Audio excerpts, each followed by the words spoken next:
Halo Kanor, welcome balik lagi sama gue Vero di segmen berita Arsenal sepekan. Di pekan ketiga Arsenal nih ada mulai-mulai berita menarik, mulai dari Arsenal akhirnya ada kabar jelas tentang siapa aja striker yang bakal diincar, dan juga mulai dari bagaimana sikap Arsenal terhadap ESL yang sempat santer kan, baru akhirnya akhirnya disetujui gitu. Oke, apa saja itu langsung kita bahas. Oke, biasa. Mulai dari yang sedih-sedih dulu. Satu, ya, untuk berita sedih cuma ada satu di minggu ketiga Desember nih. Yakni pertama, Arsenal akhirnya resmi menolak untuk ikut serta dalam ESL yang baru saja apa ya di tidak dijatuhi hukuman atau larangan untuk diselenggarakan gitu. Terus kemudian akhirnya kita masuk ke berita yang menyenangkan lah, hasilnya yang menyenangkan ya, walaupun nggak banyak juga sih emang.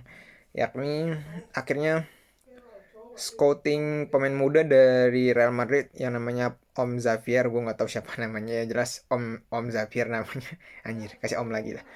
Itu salah satu pemain bakat di Madrid yang telah menemukan beberapa macam bakat pemain yang cukup bagus lah, mulai dari Rodrigo maupun Vinicius Junior dari Amerika Selatan. Ya, harapannya Arsenal makin banyak emang soalnya maksudnya bisa menaruh scouting yang lebih bagus di Amerika Selatan, emang karena emang kalau secara beda data emang Brazil sama Argentina sama Prancis, kalau gue nggak salah ya, itu emang salah satu negara dengan penghasil pemain bola profesional paling terbanyak di dunia, tiga negara ini lah. Atau mungkin ada negara lain, sorry pokoknya gue Hana harapannya dengan taruh di sana bisa menemukan bibit yang lebih bagus lah, karena emang banyak bibit berkumpul di sana gitu. Wajar lah, ada demand ada supply kan. Terus kemudian akhirnya Arsenal ini atas usulannya Om Arteta gitu ya, mengundang untuk acara Natal jurnalis berdasarkan kabarnya si Julian Moss atau Abraham Moss, gue lupa, pokoknya salah satu jurnalis lah, gue lupa dari mana ini jurnalisnya. Dia salah satu hal yang cukup cukup direspek lah, gue respect dari Om Arteta tuh ya gini, membuat acara-acara di luar uh, di luar game atau di luar lapangan lah gitu kasarannya. Menarik menarik. Kemudian akhirnya Zafar, yakni dokter yang baru,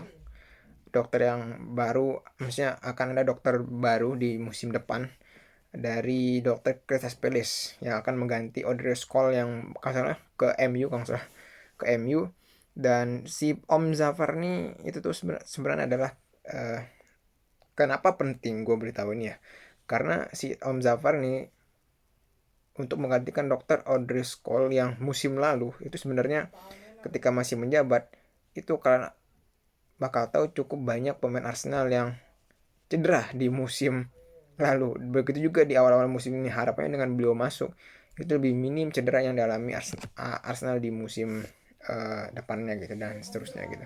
Karena nganu loh dokter tuh. Terus kemudian ada, oh ya, bagaimana opini gue tentang akhirnya Arsenal ketemu Porto. Ya, Porto mungkin bukan Porto ya beberapa tahun lalu yang cukup sebagai kuda hitam ya. Cuma harusnya sih ya, tapi bukan berarti bisa diremehkan. Cuman ya Arsenal harusnya sih bisa ini lah, bisa kayak ngelawan lah ya, walaupun mungkin menang tipis gitu. Oke, kemudian kita masuk ke transfer. Ini yang paling menarik dan paling banyak. Sebelum itu gue pengen beritahu kalau silahkan subscribe kalau kalian merasa berita atau opini gue seputar Arsenal itu menarik bagi kalian. Oke, langsung kita bahas tentang apa namanya, tentang ini berita, gue lupa dari mana, sorry gue lupa nyantumin sumbernya, tapi ini nggak jauh-jauh dari media Inggris umumnya, yakni Brentford plus Palace ngincer Eddie dan Arsenal mintanya 40 juta pound atau sekitar 46 juta.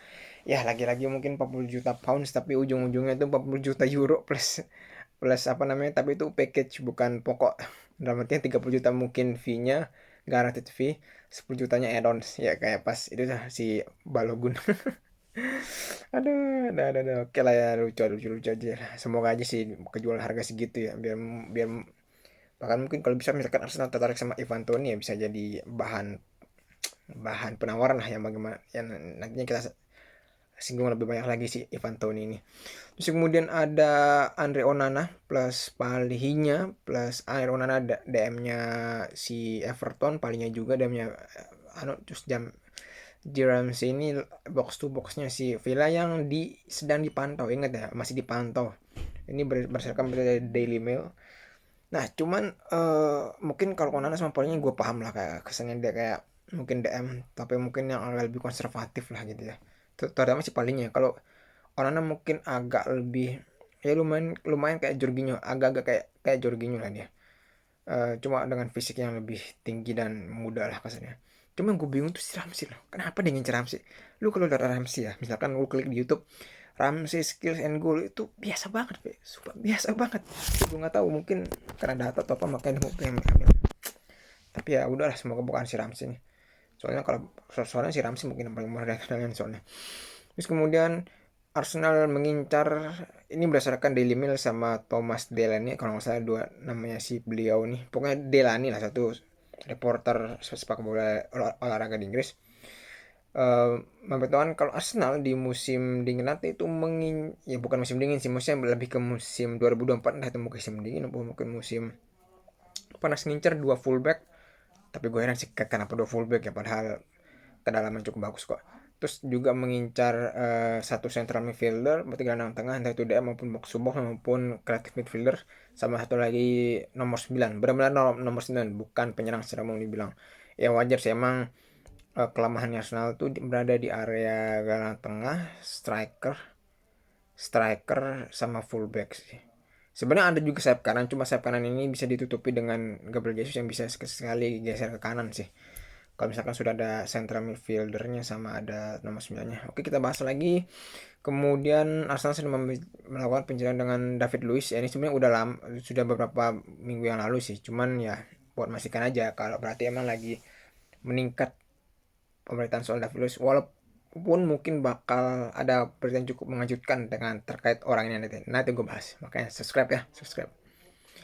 Terus kemudian nah ini nih berita yang cukup kontroversial yang dari jurnalis terpercaya bahkan.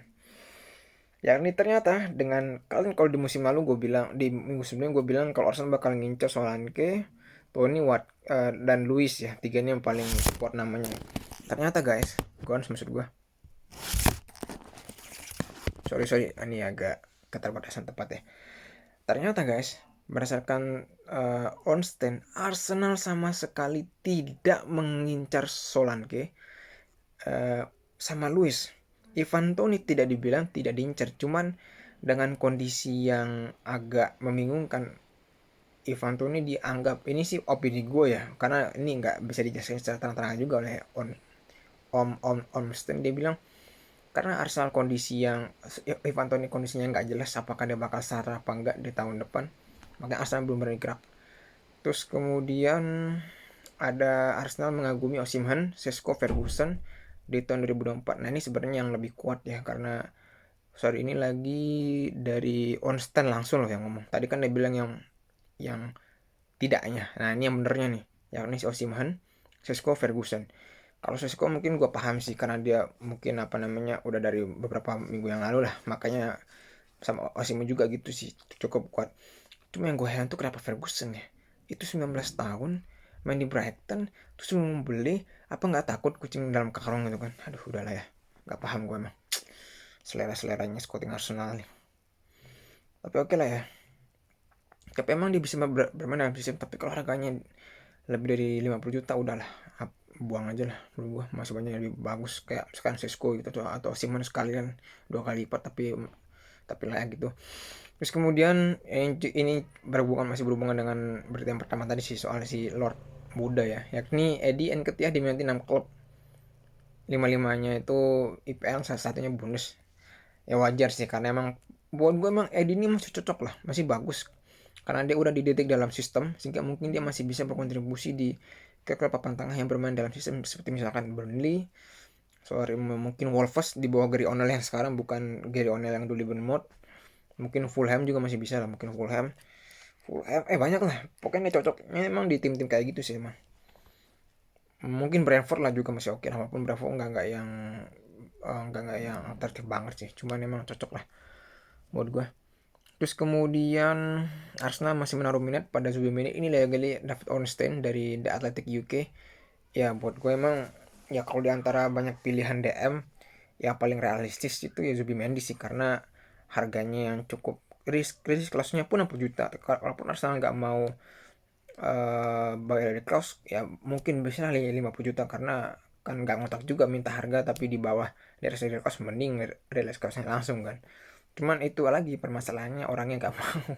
Belum tentu mau, karena tahun lalu lah 2023 awal itu sempat diincar, cuman karena dilihat dia maunya pindah di musim panas. Tapi kalaupun enggak juga nggak apa-apa, karena dia masih merasa senang dan Real Sociedad berarti emang bukan target yang paling bagus. Tapi Zubimendi ini termasuk salah satu DM yang cukup mobile lah, bukan kayak yang DM yang kaku kayak Andre Onana gitu. Terus kemudian Arsenal sama Chelsea tertarik ke Osimhen, ini langsung sama Fabrizio Romano, dewa transfer. Nah, dewa berita transfer lebih tepatnya. Ya ampun, gue wajar lah, karena siapa namanya, si Arsenal mungkin lebih bagus lah striker daripada si Chelsea sama Jackson. Itu buat gue anjing. Jackson itu potensial, cuma gue liat kok separah itu ya di Chelsea. Entah lah ya.